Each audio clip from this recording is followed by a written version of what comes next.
नमस्कार भक्तों, आपका स्वागत। कांवड़ यात्रा के प्रमुख मार्ग के बारे में जानेंगे। हर साल करोड़ों शिव भक्त निकलते हैं गंगाजल को शिवलिंग पर अर्पित करने के लिए। लेकिन क्या आप जानते हैं, भारत में कांवड़ यात्रा के अनेक प्रमुख मार्ग हैं, जहां भक्त अलग अलग दिशाओं से यात्रा करते हैं। कांवड़ यात्रा की कथा सुनकर कांवड़ यात्रा में जाने का लाभ उठाएं। इस कथा को लाइक करें और कमेंट में हर महादेव लिख के शिव जी का आशीर्वाद पाए। बाबा बैद्यनाथ धाम 12 ज्योतिर्लिंगों में से एक, यह सबसे प्राचीन और प्रसिद्ध कांवड़ यात्रा मानी जाती है। सुल्तानगंज, बिहार में है। यह से गंगा उत्तरवाहिनी बहती है। यहीं से भक्त जल भरकर 105 किलोमीटर पैदल चलकर पहुंचते हैं बाबा बैद्यनाथ धाम, देवघर। इस मार्ग में लाखों श्रद्धालु चलते हैं, कुछ 3 दिन में, कुछ 7 दिन में, तो कुछ डाक कांवड़ में कुछ घंटों में। पूरा मार्ग शिवमय हो जाता है। सेवा शिविर, भंडारे, जयकारों और भक्ति गीतों से गूंजता है। हरिद्वार से नीलकंठ महादेव, जो उत्तराखंड में है, नीलकंठ महादेव मंदिर, जहां शिव ने विषपान किया था। यह कांवड़ यात्रा उत्तर भारत में सबसे प्रसिद्ध है। भक्त हरिद्वार से पवित्र गंगा जल भरते हैं और नंगे पांव चलते हैं नीलकंठ महादेव मंदिर, ऋषिकेश के पास। यह वही पवित्र स्थल है जहां शिव ने समुद्र मंथन का विष पिया था। भक्त संकरे पहाड़ी रास्तों, घुमावदार मोड़ों और गंगा की सुंदर छाया में भक्ति से भरकर आगे बढ़ते हैं। वाराणसी, काशी से काशी विश्वनाथ तक। काशी विश्वनाथ ज्योतिर्लिंग। वाराणसी में सावन के दौरान शिव भक्त गंगा से जल लेकर काशी विश्वनाथ मंदिर में जल चढ़ाते हैं। यह यात्रा भले ही लंबी ना हो, लेकिन इसकी भावना अपार होती है। यहाँ विशेष रूप से स्थानीय कांवड़िया हजारों की संख्या में काशी की गलियों से होकर गुजरते हैं। गौमुख से गंगोत्री जल लाकर विभिन्न शिवालयों में अर्पण। निजी मंदिर या गांव का शिवालय। कुछ विशेष भक्त ऊंचाइयों से यात्रा करते हैं। गंगोत्री, उत्तरकाशी या गौमुख से बर्फीला जल लेकर अपने गांव या शहर के शिव मंदिरों में चढ़ाते हैं। यह सबसे कठिन और तपस्वी यात्रा मानी जाती है, क्योंकि यह ठंडे, खतरनाक और कठिन पर्वतीय मार्गों से होती है। कांवड़ यात्रा की कुछ कहानियां ऐसी ही हैं, जो आपको रुला भी देंगी और आपको शिव के और करीब भी ले जाएंगी। पहली कथा, लकवा रमेश कांवड़िया, हरियाणा। हरियाणा के रमेश जी 3 साल से लकवा लग गया था। डॉक्टरों ने कहा अब चलना मुश्किल है, लेकिन रमेश ने ठान लिया, इस बार सावन में मैं शिव को जल चढ़ाऊंगा।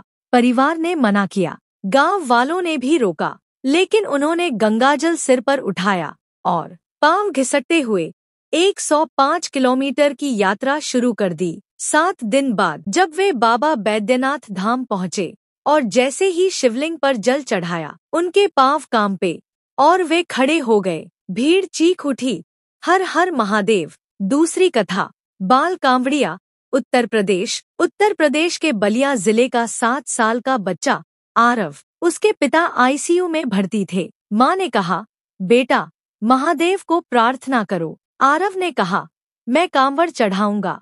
गांव वालों को यकीन नहीं हुआ, लेकिन आरव ने 35 किलोमीटर की पैदल यात्रा की, भक्तों के साथ बोल बम करता हुआ चला, और जब उसने जल चढ़ाया, उसी रात उसके पिता को होश आ गया। तीसरी कथा, पूजा बहन की मन्नत। झारखंड की पूजा हर साल अपने भाई के जीवन की रक्षा के लिए सुल्तानगंज से देवघर तक कांवड़ लेकर जाती है। एक साल उसके भाई को कार एक्सीडेंट हो गया। डॉक्टर बोले हालत नाजुक है, लेकिन पूजा ने उसी क्षण संकल्प लिया, जब तक मेरा भाई ठीक नहीं होगा, मैं हर साल नंगे पांव जल चढ़ाऊंगी। आज 6 साल हो चुके हैं और उसका भाई पूरी तरह स्वस्थ है। बर्फ कांवड़ियों की अद्भुत साधना। उत्तरकाशी। कुछ भक्त गंगोत्री और गौमुख जैसे बर्फीले क्षेत्रों से ठंडा जल लाते हैं। -15 डिग्री सेल्सियस में, बिना जूते, बिना स्वेटर, केवल एक चादर और कांवड़ लिए। चौथी कथा, कहते हैं एक बार बर्फ में फिसलकर एक कांवड़िया खाई में गिर गया, लेकिन जब अन्य भक्त पहुंचे, वो सुरक्षित खड़ा था और बोला, कोई सादा बाबा आया था, मुझे ऊपर खींच लाया। कौन था वो? शिव भक्त जानते हैं। शिव खुद आए थे। पांचवी कथा, साक्षात शिव के दर्शन। रहस्यमयी कथा। कहते हैं, एक कांवड़िया रात को भूखा थका एक जंगल में भटक गया। उसने कहा, महादेव, अब तुझसे मिलने नहीं हो पाएगा। तभी एक बूढ़ा बाबा आया, उसे खाना खिलाया, जल दिया और कहा, अरे बेटा, शिव ने तुझे बुलाया है, चल पहुंचा दूं। सुबह जब वो उठा तो देखा वो बाबा गायब थे और वो मंदिर के सामने लेटा हुआ था। लोग बोले, तू भाग्यशाली है, शिव ने तुझे खुद पहुंचाया है। ये कथाएं केवल कहानियां नहीं, ये भक्ति की शक्ति है। ये दिखाती हैं, जब मन सच्चा हो, संकल्प दृढ़ हो, तो शिव कहीं दूर नहीं होते। वो हर कांवड़िए के साथ चलते हैं, हर दर्द को हरते हैं, और जब जल चढ़ता है तो शिव मुस्कुराते हैं। कांवड़ यात्रा में सावधानी और नियम। जहाँ भक्ति होती है वहाँ मर्यादा भी होती है। कांवड़ यात्रा सिर्फ एक परंपरा नहीं, यह अनुशासन की पराकाष्ठा है। महादेव के दरबार तक पहुँचने का यह मार्ग पवित्र है, और इस मार्ग को पवित्र बनाए रखने की जिम्मेदारी हम सभी की है। आइए जानते हैं कांवड़ यात्रा के कुछ प्रमुख नियम और सावधानियां, जो हर भक्त को ध्यान में रखनी चाहिए। कांवड़ की पवित्रता बनाए रखें। कांवड़ को कभी जमीन पर न रखें। जहां भी रखें, पहले कपड़ा, स्टैंड या कांवड़ आसन बिछाए। जल कलशों को संतुलन से लटकाएं। एक तरफ झुकाव अशुभ माना जाता है। कांवड़ कोई बोझ नहीं, यह तो आस्था का आभूषण है। यात्रा में संयम और मर्यादा। गाली गलौज, शोर या झगड़ा पूरी तरह वर्जित। कांवड़ उठाने के बाद मांस मदिरा का त्याग अनिवार्य। यात्रा के दौरान धैर्य, सहनशीलता और नम्रता अपनाएं। जिस मार्ग पर शिव की कृपा बरस रही हो, वहां मन का ताप क्यों रखें। महिलाओं और बच्चों का सम्मान करें। महिलाओं के रास्ते में जानबूझकर बाधा न डालें। कांवड़ यात्रियों में शालीनता और सज्जनता आवश्यक। बच्चों के साथ विशेष संयम और देखभाल रखें। जब आप शिव भक्त बनते हैं तो आपका हर कर्म भी शिवमय होना चाहिए। पर्यावरण की रक्षा करें। प्लास्टिक, कचरा या गंदगी न फैलाएं। गंगा और अन्य नदियों को प्रदूषित न करें। सेवा शिविरों में भी स्वच्छता बनाए रखें। गंगा से आया जल शिव के चरणों में समर्पित होता है, तो रास्ता भी गंगामय होना चाहिए। कांवड़ यात्रा एक पवित्र साधना है, जहां भक्ति और व्यवहार दोनों की परीक्षा होती है। इसलिए याद रखें, हर कदम शिव के लिए है, हर शब्द शिव का मंत्र हो, और हर कार्य शिव की मर्यादा के अनुसार हो। जल अर्पण का क्षण, यात्रा का पूर्णत्व। कांवड़ यात्रा का अंतिम पड़ाव, वो क्षण जब वर्षों की मन्नत, दिनों की थकावट और घंटों की प्रतीक्षा बस एक ही बूंद में सिमट जाती है। गंगाजल की उस अंतिम धार में कभी देखा है किसी साधक की आंखों में वो पल जब वह अपने इष्ट के द्वार पर पहुंचता है?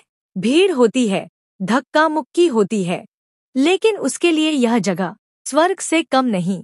हर बोल बम उसकी धड़कन में ध्वनि बन जाता है, हर अश्रु एक आहुति बन जाता है। जल चढ़ाने का क्षण सिर्फ एक कर्मकांड नहीं, यह वो समर्पण है जहां शरीर का भार आत्मा की मुक्ति बन जाता है। श्रद्धा से शिवलिंग पर जल अर्पित करते हुए भक्त बोलते हैं, नमः शिवाय, और बस सारा कष्ट, सारा ताप, सारी मन्नतें शिव की दृष्टि में समा जाती हैं।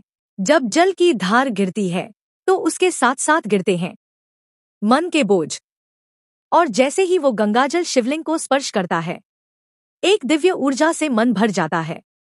कहते हैं, शिव को जल नहीं चाहिए, उन्हें तुम्हारा भाव चाहिए, और जब भाव सच्चा हो तो एक बूंद भी सागर बन जाती है। तो क्या जल चढ़ गया और यात्रा समाप्त हो गई? नहीं, यात्रा तो अब शुरू हुई है। अब शुरू हुआ एक नया जीवन, एक नया दृष्टिकोण, जहां मन कहता है, अब मैं शिव का हूं, और शिव मेरे। प्रसाद सिर्फ मिठाई नहीं, यह उस आशीर्वाद की मिठास है जो कहती है, तू आया, तू मिला, तू पा गया। यात्रा पूरी नहीं होती, यह शिव से आत्मा के मिलन का प्रतीक बन जाती है। जब भक्त मंदिर से बाहर निकलता है तो वो वही नहीं होता जो यात्रा शुरू होने से पहले था। अब वह एक परिवर्तित आत्मा है। एक कांवड़िया नहीं, शिव का अंश है। कांवड़ यात्रा का समापन नहीं होता, यह तो शिव की ओर पहला स्थायी कदम होता है। हर सावन फिर बुलाएगा, हर गूंज फिर उठेगी, बोल बम, हर हर महादेव। अब आप तैयार हैं इस जीवन यात्रा को शिवमय बनाने के लिए, कांवड़ यात्रा को श्रद्धा से जीने के लिए और महादेव की कृपा को हर सांस में बसाने के लिए। धन्यवाद, आपने इस पवित्र और भावपूर्ण यात्रा की हर कथा, हर चरण और हर भाव को आत्मसात किया। हमारे चैनल से जुड़ रहने के लिए प्लीज सब्सक्राइब करें। हर हर महादेव। ओम नमः शिवाय। पार्वती पाते नमो। हर हर महादेव।